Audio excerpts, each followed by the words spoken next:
नमस्कार बच्चों, संस्कृत की ऑनलाइन क्लास में आपका स्वागत है। देखिएगा, पिछली क्लास के अंदर हम लोगों ने सुभाषितानी जो पाठ था, अनेक प्रकार के साहित्यों के द्वारा साहित्यों में से चुन चुन करके कुछ श्लोक हमारे इस सुभाषितानी जो पाठ है, तो प्रथम अध्याय है हमारा, उसमें दिए थे।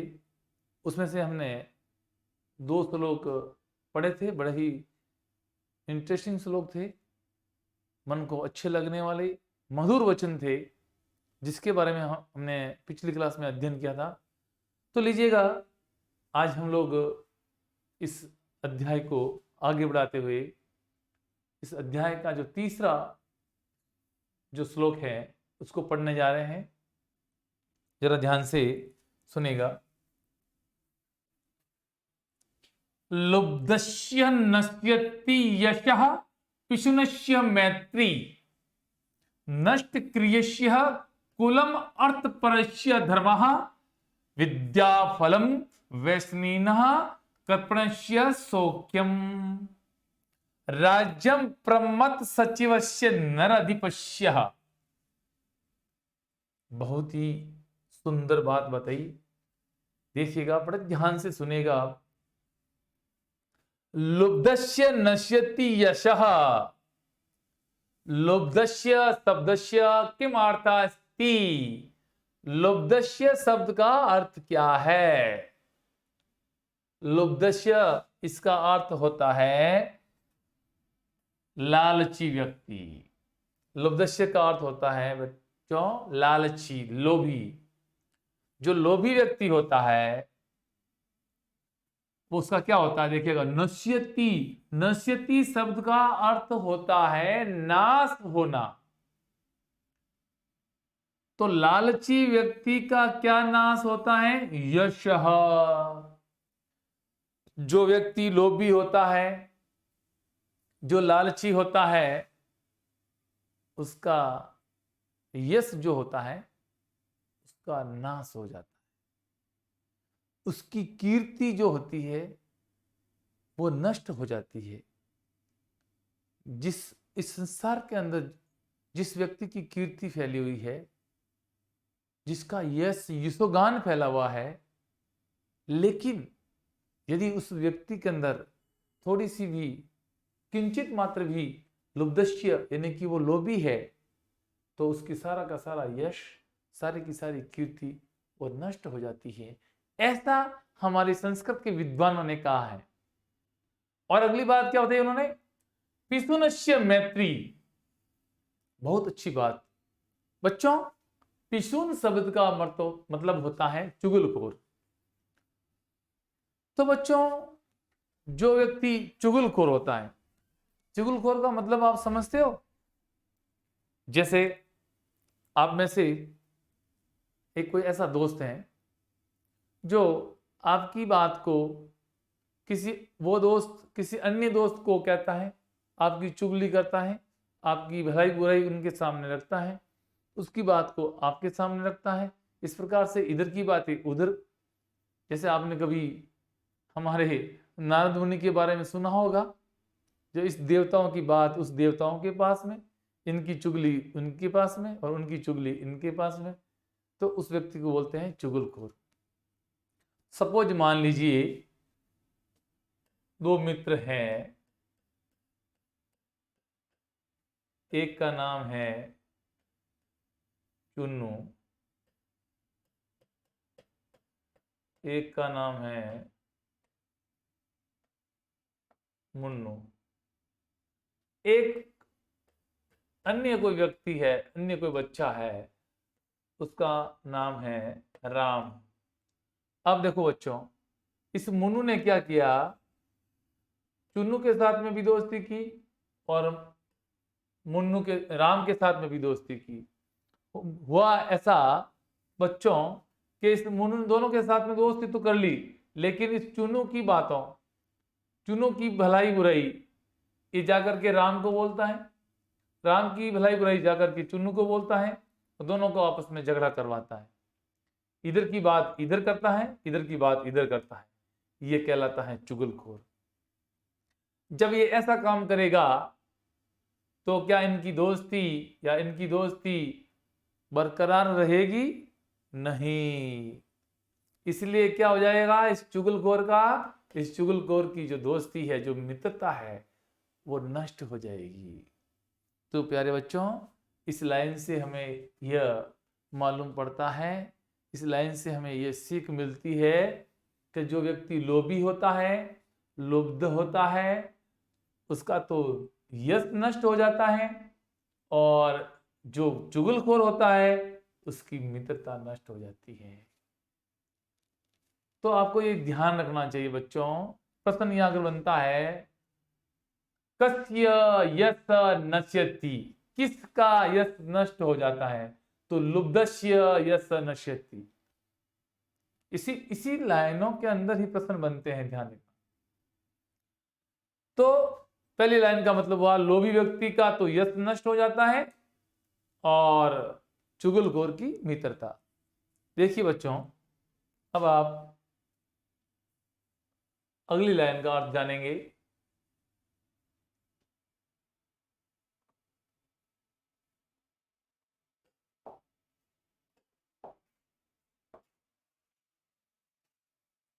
नष्ट क्रियस्य कुलम अर्थ परस्य धर्मः।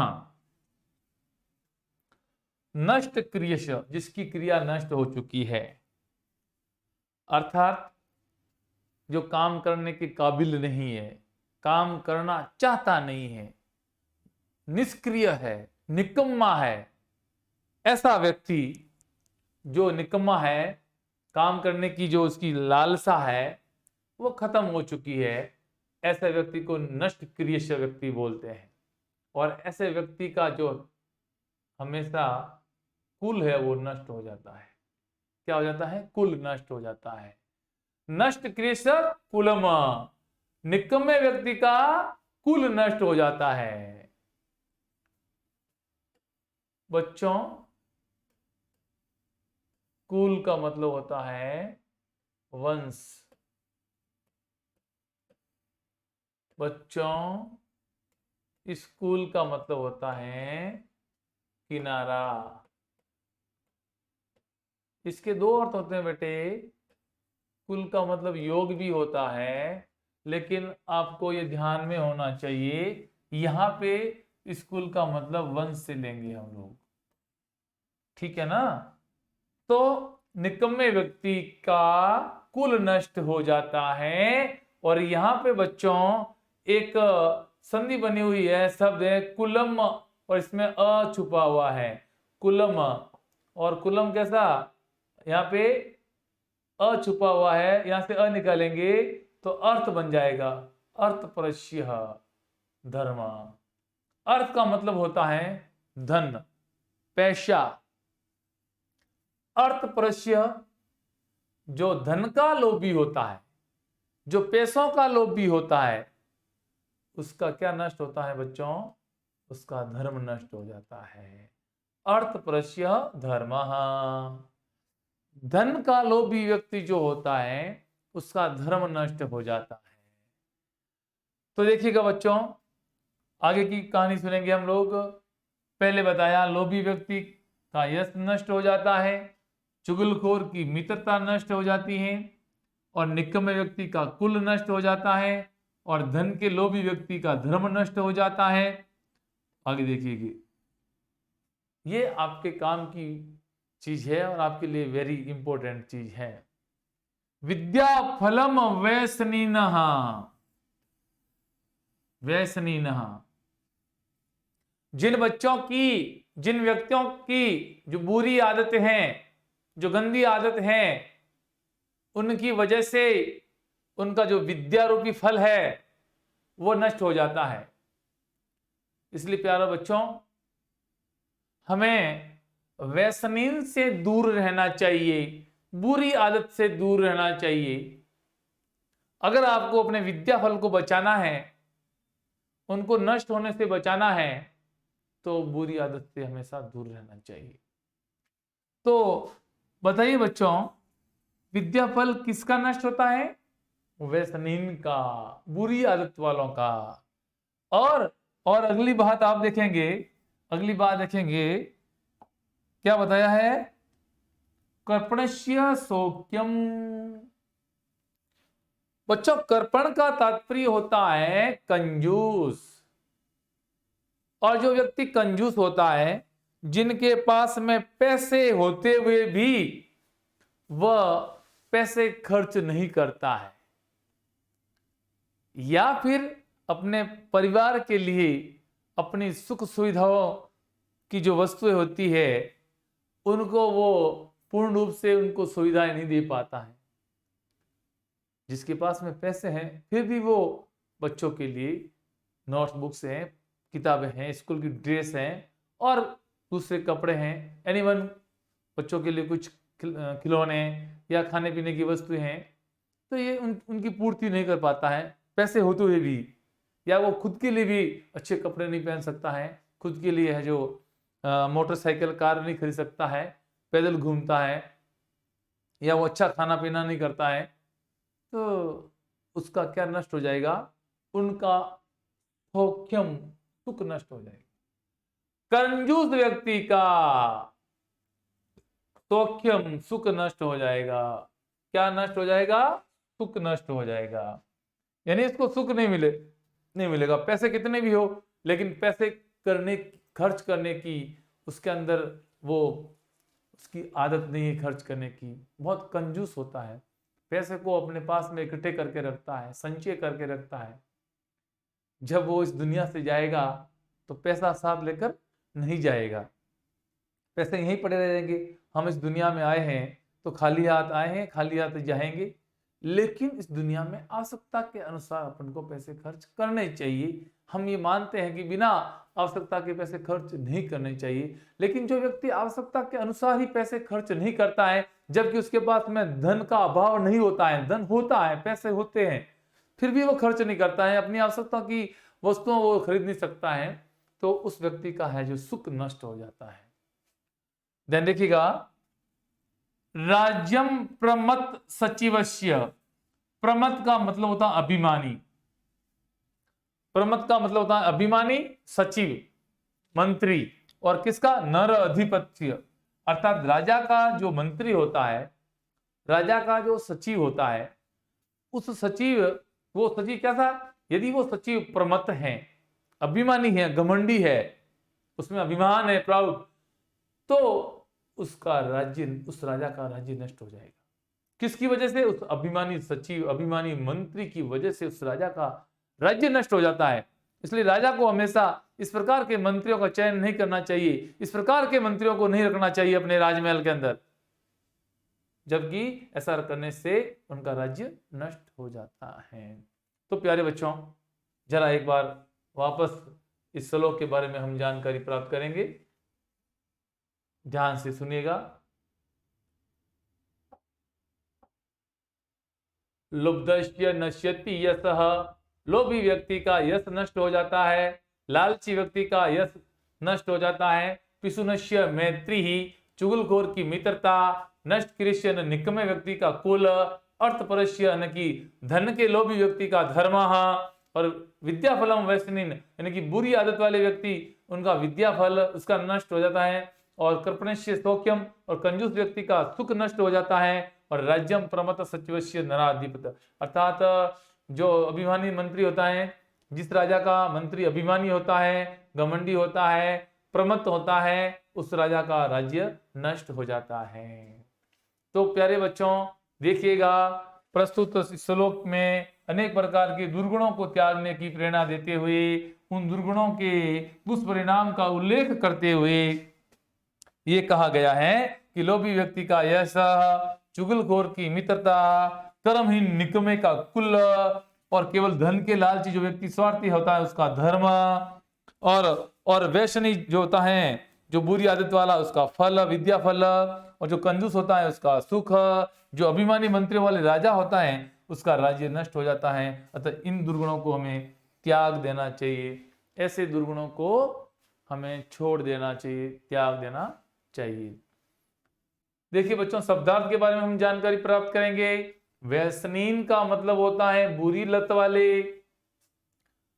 बुरी लत, कोई बच्चा सिगरेट पीता है, कोई गुटखा खाता है, कोई गंदा बोलता है, किसी की लत चोरी करने की है, किसी की लत है जो अपने मम्मी और पापा के सामने आवाज करने की है, उसका सम्मान न करना, उसका अपमान करना, गुरु जी का अपमान करना, यानी कि जिसमें संस्कार नहीं होते हैं, वो उसी को ही बुरी लत कहते हैं। कर्पणस्य कंजूस, सौख्यम सुख, नश्यत्य नष्ट हो जाता है, लुब्धस्य न लोभी, पिशुनस्य न की चुगलखोर, नष्ट क्रियस्य न नष्ट क्रिया वाले का, निकम्मे का, अर्थपरस्य न धन का, परायण का, धन का, लोभी का, धन का लालची जो व्यक्ति होता है उसका जो है ये नष्ट हो जाता है क्रियाबल। तो आपको ये समझ में आ गया होगा। आगे बढ़ते हैं, अगला श्लोक हम पढ़ने जा रहे हैं, ध्यान से देखिएगा।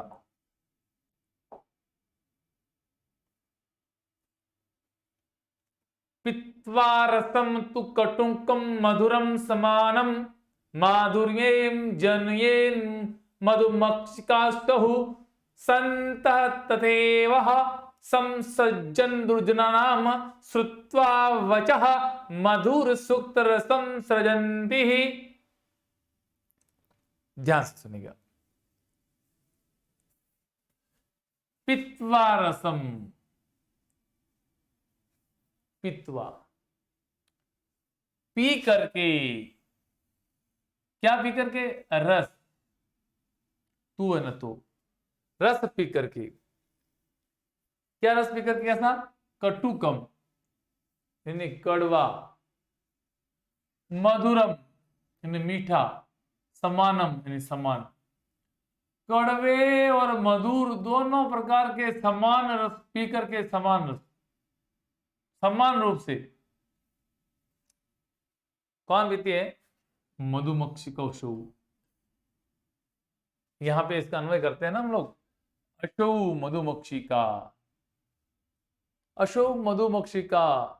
जिस प्रकार से मधुमक्खी, मधुमक्षी का अशौ, इसको हम जब अन्वय करते हैं, पहले भी हमने बताया था संस्कृत में जिस प्रकार से गद्य और पद्य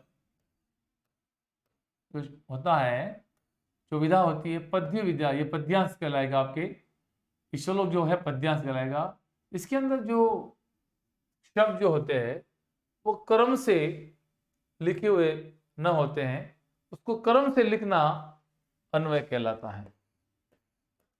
तो इस श्लोक का जो दूसरी लाइन के अंतिम शब्द जो है मधुमक्षी का अशौ, इनको हमने पहले लिखा अशौ मधुमक्षी का।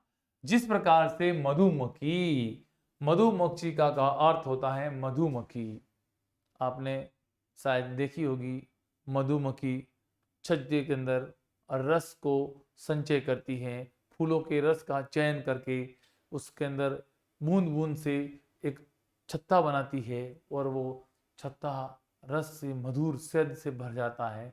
तो मधुमक्खी क्या करती है, वो कड़वे कटु रस, किसी फूलों का रस जो है कड़वा होता है, किसी का जो है मधुर मीठा होता है, समान रूप से कड़वा, कटु और मधुर मीठे रस को वो पी करके क्या पैदा करती है? माधुर्य। प्यारे बच्चों, माधुर्यमेव, माधुर्यमेव का तात्पर्य होता है शहद, मीठा, जननी जनयेनम, तो इसका मतलब होता है उत्पन्न करना। तो जिस प्रकार से असौ मधुमक्षिका कटुकम मधुरम तु रसम समान पीतवा, जिस प्रकार से मधुमक्खी कड़वा और मधुर जो रस है वो समान रूप से पी करके माधुर्यमेव जनयेतः शहद ही उत्पन्न करती है।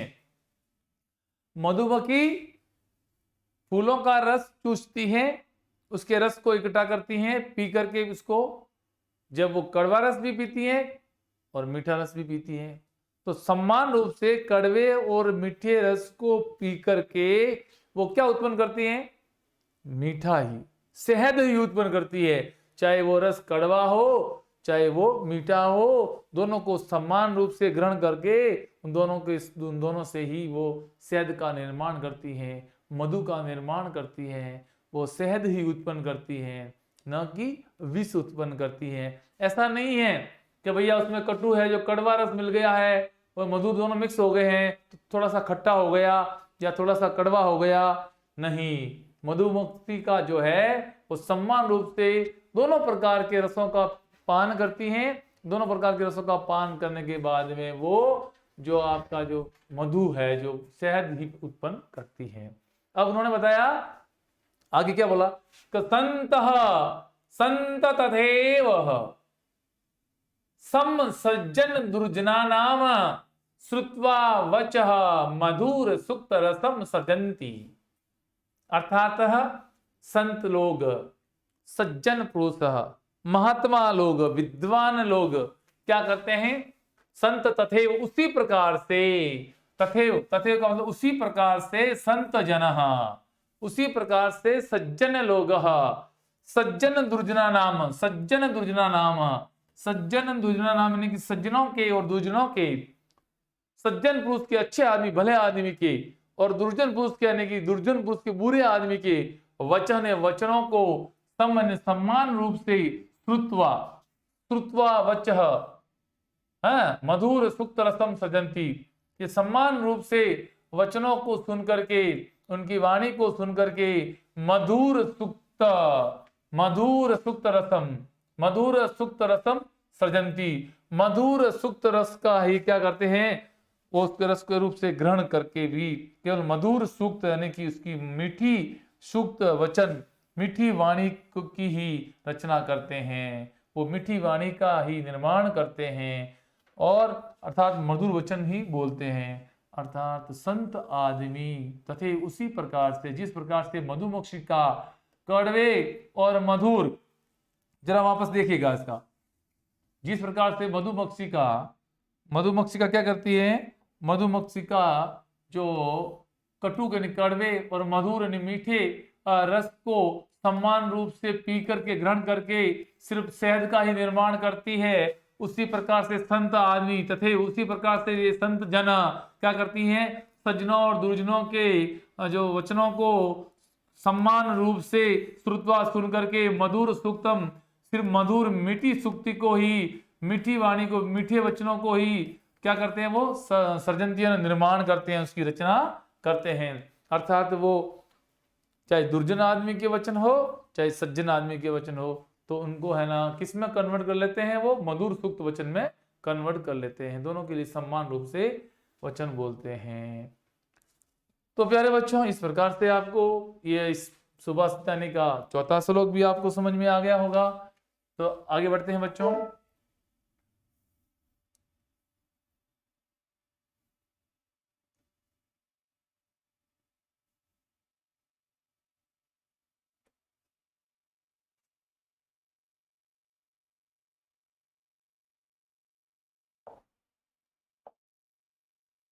देखिएगा पांचवा श्लोक बड़ा ही सुंदर श्लोक है, ध्यान से सुनिएगा।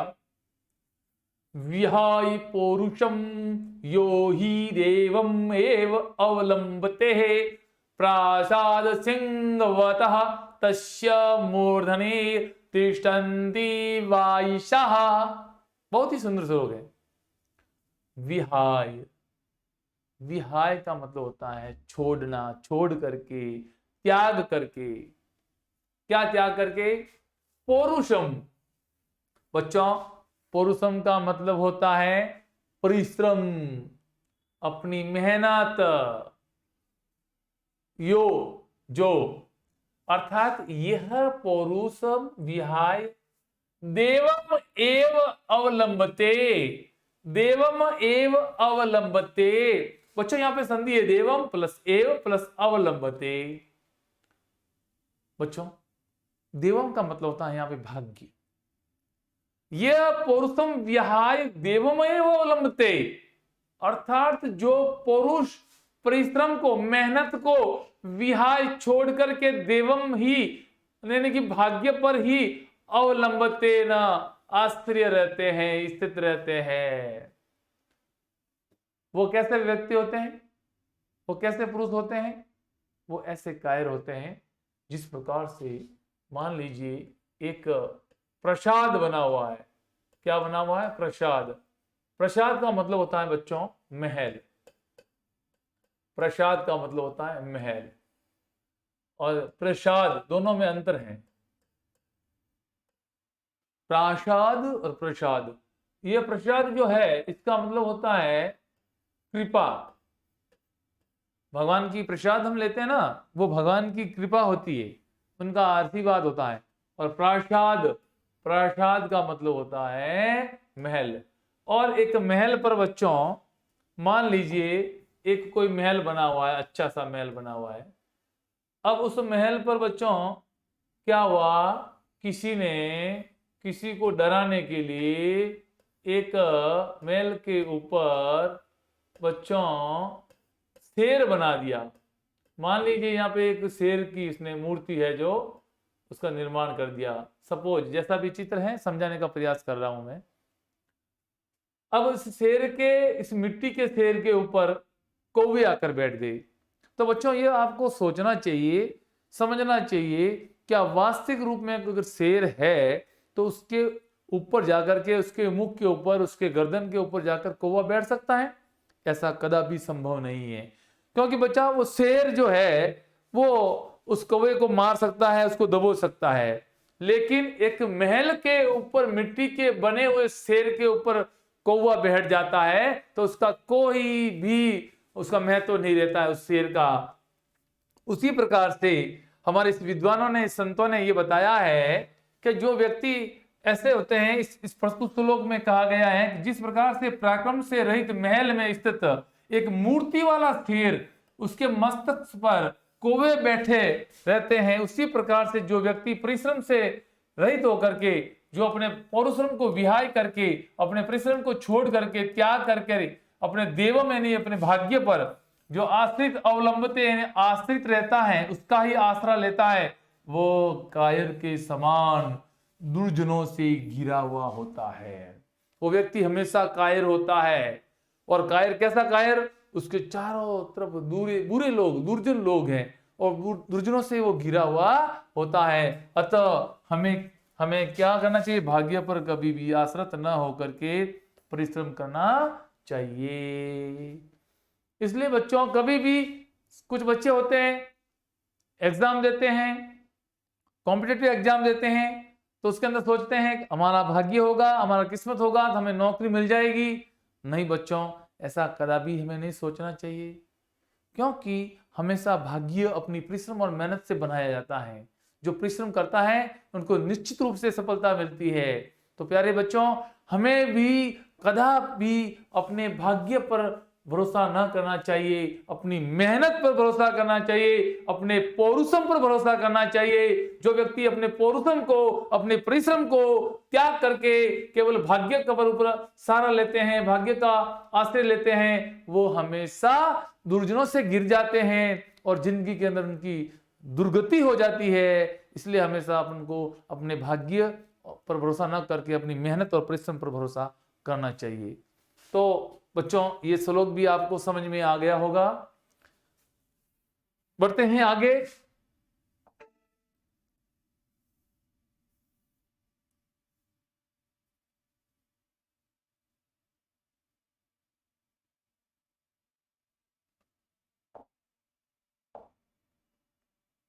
देखिएगा अगला श्लोक, ये भी बड़ा अच्छा श्लोक है। इस श्लोक में हमें एक परोपकार की भावना के बारे में बताया गया है, एक वृक्ष के बारे में बताया गया है। एक अच्छा सा वृक्ष जो होता है वो हमारे लिए क्या क्या करता है, देखिएगा। मान लीजिए ये वृक्ष है, तो ये वृक्ष है, यहाँ से हमें पत्ते भी मिलेगी, फूल भी मिलेगा, लकड़ी भी मिलेगी, है ना।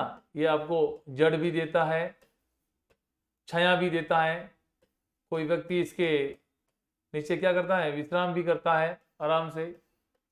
तो फल भी देता है, छाया भी देता है। तो वृक्ष है जो परोपकारी होता है। तो इसलिए एक श्लोक में कहा गया है, परोपकाराय फलन्ति वृक्षाः, परोपकाराय दुहन्ति गावः, परोपकाराय वहन्ति नद्यः परोपकाराय सत्ताहं विभूतः। अर्थात ये वृक्ष जो है परोपकार के लिए, दूसरों के लिए फल देते हैं। गाय है जो दूसरों के लिए दूध देती है, नदी है दूसरों के लिए पानी देती है, क्योंकि सज्जनों की संपत्ति हमेशा दूसरों की भलाई के लिए होती है। तो उसी प्रकार से इस श्लोक में बताया गया है, पुष्प पत्र फल छाया मूल वलकल दारु भी धन्य महिरोहा येषां विमुख यान्ति नाथिनः। पुष्प पत्र फल छाया मूल वलकल दारु भी। पुष्प का मतलब होता है फूल। क्या मतलब होता है बेटे? फूल। इसको प्रसून, इसको सुमन इत्यादि नाम से भी जाना जाता है। ये फूल, पत्र नि पत्ते, फल, छाया, मूल यानी जड़, वलकल यानी कि छाल, इनकी छाल जो होती है वृक्षों की छाल, दारू भी लकड़ियां। ध्यान दीजिएगा, पुष्प, पत्ते, फल, छाया, मूल, जड़, वलकल, छाल, दारू भी लकड़ियां, ये सब वृक्ष देता है। कितना अच्छा वृक्ष है। धन्यः महिर्वहा, धन्यः महिर्वहा येषां विमुख यान्ति नार्थिनः। संधि है न प्लस अर्थिनः।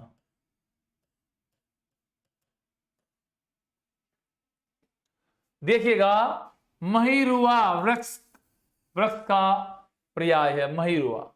धन्य महिरुआ, वो वृक्ष, उस वृक्ष को धन्य है, वो धन्यवाद के पात्र है। येषां विमुख यान्ति, अर्थात इस श्लोक में वृक्षों की महानता का वर्णन किया गया है, और महानता का वर्णन करते हुए ये कहा गया कि वो वृक्ष धन्य है। क्यों धन्य है वो वृक्ष? क्योंकि उनके पुष्प, पत्ते, फल, छाया,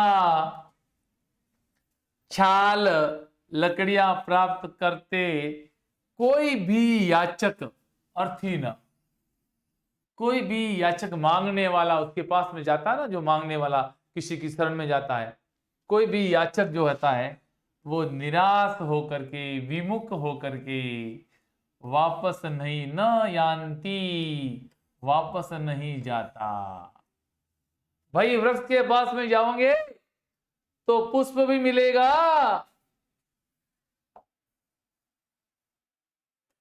पुष्प भी मिलेगा, और आपको पत्ते भी मिलेंगे, फल भी मिलेंगे, छाया भी मिलेगी, जड़ भी मिलेगा, और छाल भी मिलेगा, लकड़ियां भी मिलेगी, कुछ न कुछ तो मिलेगा ही मिलेगा। तो आप उनके पास में जाएंगे, कुछ न कुछ मिलेगा, लेकिन आप वहां से विमुख होकर के, निराश होकर के नहीं लौटोगे। इसलिए वृक्ष सभी की मनोकामना पूर्ण करते हैं।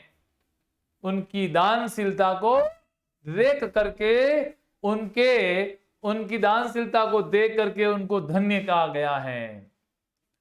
तो बच्चों, हमें भी वृक्ष की भांति दानशील होना चाहिए, परोपकारी होना चाहिए। तो इस प्रकार से मैं उम्मीद करता हूं कि ये श्लोक भी आपको समझ में आ गया होगा। तो बच्चों, आज के लिए इतना ही काफी है। फिर मिलते हैं अगली क्लास में। नमस्कार।